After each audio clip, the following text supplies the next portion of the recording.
Just the other day, the R6 guy got taken down, and he's like a huge player in this whole dark romance Booktok Biketok thing. It's kind of lame. So why are they under attack and being taken down? These guys that are doing dark romance gets disgusting. There's no place on these same platforms that you just want to see bike content. You are probably well aware that there has always been beef between Booktok and Biketok. Booktok being centered around, well, books, with some of that being dark romance, and Biketok being more, you know, maintenance, informational, stuff like that, you know, cool edits. Where it gets messy is when the bikers dip into the dark romance of Booktok. That rubs people the wrong way. Specifically, it rubs bikers the wrong way. And we could talk about how the word Booktok just gets thrown over bikers as like a blanket term to just cover things that aren't like riding footage and edits and informational stuff, just anything in between that's just entertainment. People just like to throw the phrase Booktok over it. As some of you are aware, I've dipped into that. I mean, it was a trendy thing that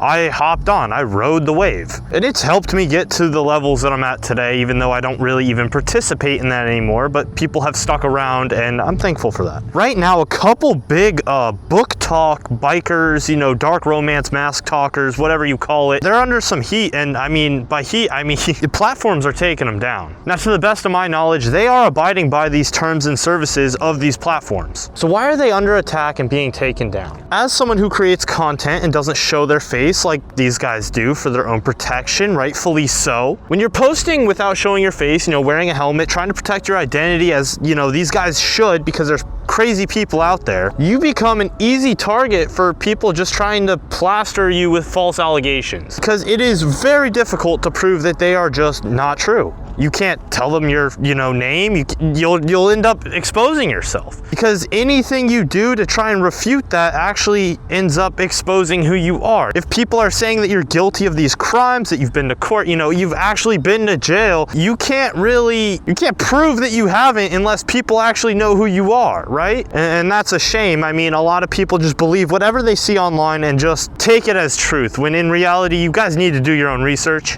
I mean, just the other day, the R6 guy got taken down, and he's like a huge player in this whole dark romance Booktok Biketok thing. Anybody that follows that side of TikTok, they know who he is. And then again with Favo Trends, who is again another big player, you know, multiple accounts dipping into this dark romance, this Booktok Biketok stuff, he just got taken down. That guy's being accused of laying hands on women, but like people didn't even know he had a fiance. He had to come out and say that he had a fiance, give his actual name, prove to y'all that, you know, it wasn't him, like that he's got a clean record. It's insane. It's insane that these guys are pushed to do this. And I mean, I know more details than most people when it comes to this stuff, because I talk to these creators. They are my peers in this, you know, influencer space. And so yeah, I know more than most people. What sucks is that a lot of these rumors and stuff will start with someone who knows you. It's usually someone who's a biker in like your hometown that knows who you are, and they're just going to start plastering stuff on your name because they want to get you taken down. They want recognition for it. And honestly, it's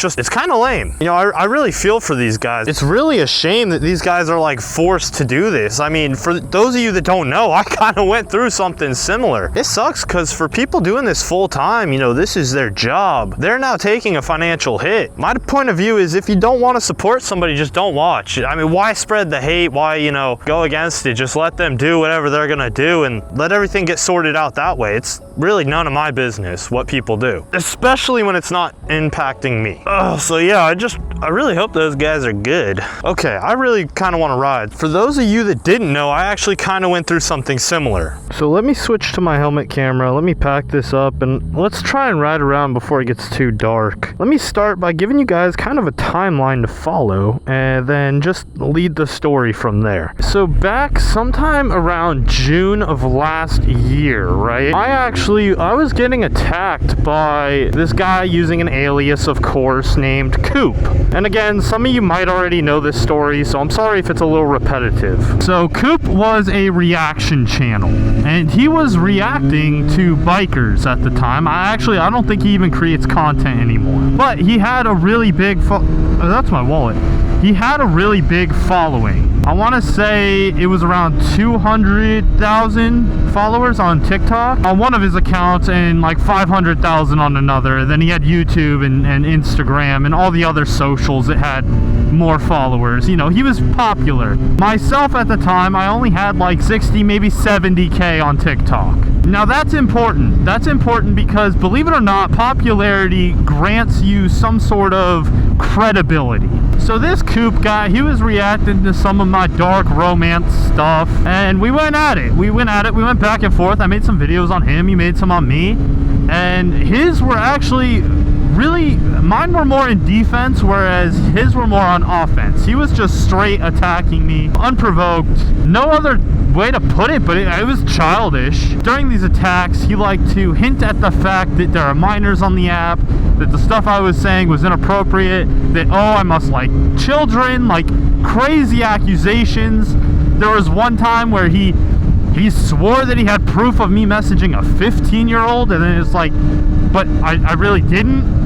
You know, he kind of backtracked on that one, I guess. Really horrible stuff. And a lot of people, a lot of younger people especially, believed him, which is crazy to me. You know, a lot of people believing a guy with an alias, mind you, I wasn't showing my face, so we can call that fair, but a guy with an alias inspiring a lot of people with aliases, because if you look, where are you going? Homie, where are you going? Ain't no way. You are doing that. You are doing that for real. Okay. Alright. Where's neutral? Do I have neutral? Okay. Where was I? So this guy with an alias was inspiring a lot of guys with aliases and fake profile pictures. Like, these people weren't real, okay? They were all on their second account, or, you know, they were too young to have an account, so they had fake profile pictures. And I'm sorry to get off topic, but most of my experiences with, you know, getting hate online, just check out their profiles, and if they're not a real person, just discredit it. Like, it's not a real person. It's an anonymous account for a reason. They don't want to own up to their words. Yes, a lot of people believed him. I got a lot of attacks online. My comment section was flooded with hate for, you know, months and months to come. Even to this day, I still get messages referencing him and the lies he told. His fans are still out there, and he inspired other people to make videos and accusations and claims and really start this nasty game of telephone where the actual words that he said were actually getting twisted into other things because, well, the internet is just an ugly game of telephone, and people will believe everything they see. So during that whole thing, I want to say around July, I ended up breaking it off with this girl that I was seeing, and she comes out a month later creating a video on me, just exposing me, but not really saying anything, just kind of exposing me. It was really weird. She didn't say my name, she didn't post a picture of me, which I guess thank you, but she was kind of just painting a dark light on me, hinting at the fact that I was just a horrible person. I mean, it didn't really hold any weight. It got hardly any views.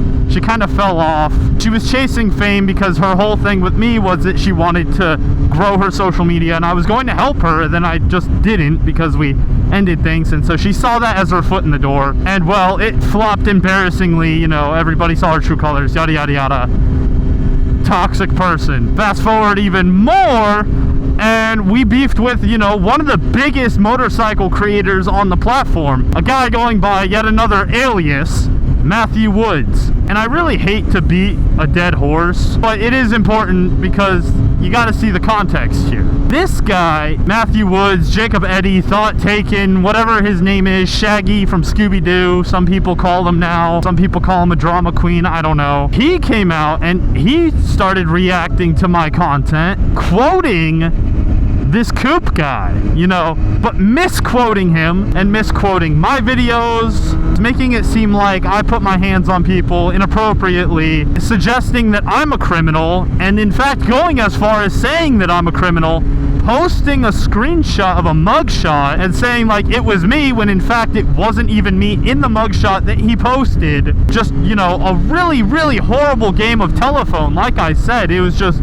a mess, but just completely, you know, defaming me, slandering my name, stating all these fake allegations, straight up lying. It was awful, to the point where the only thing I could do was take off my helmet. At the time, nobody had seen my face. I was hiding my face. I didn't want my face on the internet, but the only way I could prove that it wasn't me in the mugshot was to post my face. Maybe it was a smart move for him. Maybe he won. Maybe he lost this whole beef thing. Maybe we're both losers. Big news for the unemployed. But at the end of the day, the only way I could defend myself, you know, the checkmate that he like put on me was to show my face, to reveal who I was, to make sure that everybody knew that I actually was not a criminal. Now, granted, I don't know anybody online. Everybody is who they are. Until I meet anybody in person, I don't know you. And so I guess what I'm getting at is that you can't believe everything you see online. When you are doing well and people want to bring you down, they're going to lie about you. No matter how many followers they have, it does not give them credibility. I mean, I want to say that Matthew Woods, you know, Jacob Eddie Thought Taken, whatever he's called these days, he had like 2.7 million when he attacked me, who at the time I think had like not even 200K. You know, grand scheme of things, it was a drop in the bucket. Now, even though in the end I think people believed what I had to say, which I'm very thankful for, the initial strike from what he was saying was taken as like factual proof because of his following. You know, people hold him as like a credible source, when in fact it just wasn't the case. Let me get to the main point. I know I said, you know, don't trust everything you see online, but let me you know, wrap this up because it's getting dark, and honestly I don't want to talk about this longer than I have to. I say all of this because these guys that are doing dark romance, yeah, you might not agree with it if you're in the bike community. You might actually not even support it at all. You might think it's disgusting. You might think that it has no place on these same platforms, that you just want to see bike content. And that's fair. You don't have to like it. You don't have to watch it. But they're not doing anything, you know, wrong by the guidelines.